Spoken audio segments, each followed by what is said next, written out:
And therefore, it's hardly surprising that it's this information that I'm going to be talking about now that has been most suppressed and most fiercely suppressed of all. Because if we realize who we really are and the nature of our true power to control our own destiny and control the direction of our lives, then the ability of a few to control the many becomes impossible. This is why we've had such emphasis over these thousands of years on creating religions and other prisons of the mind which have divorced us and kept us apart from the knowledge that would set us free. And we really come to another opposame, religion and science. As I document in my books, the same secret societies that created religion, all of them, were the same that created what we call science, this idea, excuse me if I insult your intelligence, that this world is all there is and we come from oblivion, and after a period in awakened consciousness of a few seconds or 100 years, we go back to oblivion. Get letters after your name for coming up for that, you know, it's amazing. And a big salary. Now, these two things appear to be opposites. One saying God and all this stuff, and you must do what God says. And this one saying there is no God, and it's kind of, you're just a cosmic accident, darling. They have many things in common. They have one key thing in common. They're both saying that control of our lives is not here, it's out here somewhere. What science is saying is always just a random accident, mate. Just your luck. And over here in religion, it's saying, well, yeah, your destiny is controlled by whether you serve and do what God says. Oh, by the way, me and my long frock and nice collar, I know what God wants, so do what I tell you and you'll be fine, darling.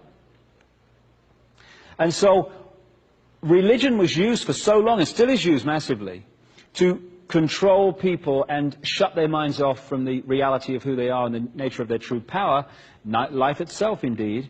And when, particularly during the last couple of centuries, people began in increasing numbers not to buy that little scam, along came this world is all there is science to pick them up. And the idea of both, and indeed the creators of both, were high initiates of the secret society and mystery school network who knew that both versions of life were a load of old crap. If we don't buy either, we can see what they're trying to keep us from. We are given the choice of being controlled by God or being basically a cosmic accident, okay? What we are not given the choice to see from early in our lives, unless we have enlightened parents, is that we are not a physical body and we are not just an entity that lives in a physical world. We are everything that exists. Increasingly open-minded science, and my goodness me, it's about time we had some of that, is starting to confirm what mystics and people that talk about this have been saying for thousands of years. That everything that exists in the whole of creation, in this dimension and others, is the same energy in different states of being.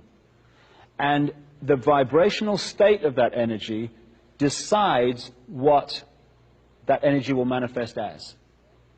And therefore, we are not the physical body. That is our genetic spacesuit through which we experience this world. What we are is multidimensional consciousness that animates that body. And the question is, how much of that consciousness are we going to access? A little bit or massive amounts of it? We have a connection between our spiritual energy self and our physical self, which is called the chakra system. It comes from a Sanskrit word meaning wheels of light, and the Sanskrit language comes from the Aryan race that came out of the Caucasus Mountains. You know the score by now. Now, what these chakra vortexes do, and there's 7 main ones but many others, is that they interpenetrate our levels of being. So we have a mental level, which is an energy field. It's a frequency range. That's our rational thought, as they call it. We have an emotional level, which is another frequency range. We have a spiritual level, which is the higher dimensions of ourselves. And these levels are interpenetrated by these chakra vortexes, these wheels of light. And therefore, an imbalance on one level is, through this vortex system, transferred to other levels. This is why when we get very emotionally stressed, the first thing that stops happening is we stop thinking straight. We stop thinking straight because the imbalance on the emotional level has been transferred to the mental level, and bang, bang, bang, we go.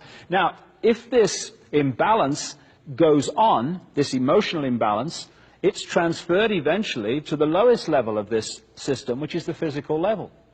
And it manifests in the physical body as a chemical reaction. Now, it's at this point that modern medicine comes in with its drugs and scalpels at the point of the chemical reaction. Therefore, it is treating the symptom of the energy imbalance, the emotional imbalance, not the cause.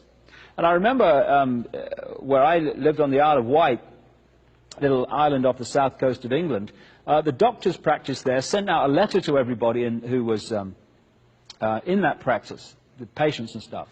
And it kind of encapsulates the whole thing magnificently. It said, patients are reminded that appointments with the doctor are for 5 minutes only, and this is not a time to discuss your other problems. What has been so massively missed is there are other problems creating the emotional imbalance and distress that are causing the physical illness. So if you look at the human entity as a whole, you're looking at a very different vision of who we are and health and every other aspect of life than if you think that we're just a physical body. And these chakra vortexes are drawing in, particularly what they call the base chakra, vast amounts of energy which we can create with in ways that I'll come to in a second.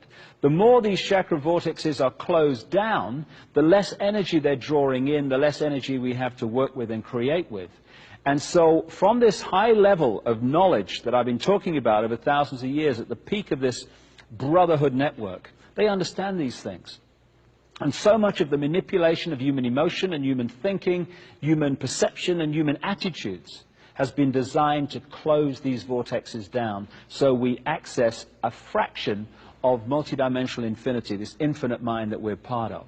There was an American comedian called Bill Hicks, great guy, died in 1994, who summed up this whole concept of life I'm talking about in this way, because he was a very bright man. He said, matter is merely energy condensed to a slow vibration. We're all one consciousness experiencing itself subjectively.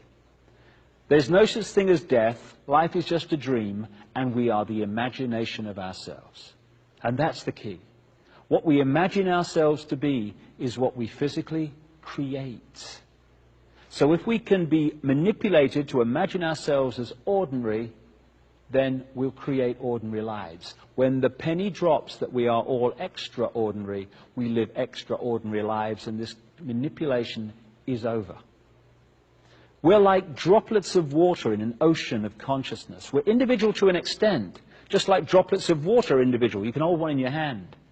But those droplets together make up the ocean. Without the droplets, there is no ocean. It's the same with this infinite energy mind we call creation, God, whatever you want to call it Ethel, I'm not bothered. We are not part of that infinity. We are that infinity. If we open ourselves up to reconnect with it.